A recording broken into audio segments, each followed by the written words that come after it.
Şəmkir rayonunda bədbəxt hadisə baş verib. Sferas xəbər verir ki, hadisə rayonun Təzəkənd kəndində qeydə alınıb. 2005-ci il təvəllüdlü kənd sakini Ruhlan Etibaroğlu Məmmədov yaşadığı evdə dəm qazından zəhərlənərək həyatını itirib.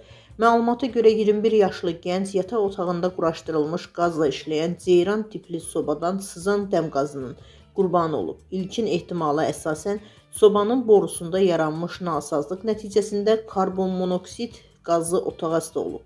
Səhər saatlarında onun halsız vəziyyətdə olduğu aşkar edilib və həyatını xilas etmək mümkün olmayıb. Hadisə yerinə hüquq mühafizə orqanlarının əməkdaşları cəlb olunublar. Meyit müayinə olunması üçün adiyyatı üzrə təhvil verilib. Faktla bağlı Şəmkir rayon prokurorluğunda araşdırma aparılır. Qeyd edək ki, qış aylarında qazla işləyən istilik cihazlarından düzgün istifadə olunmaması və ventilyasiya sistemində nasazlıqlar dəm qazı zəhərlənmələrinə səbəb olur.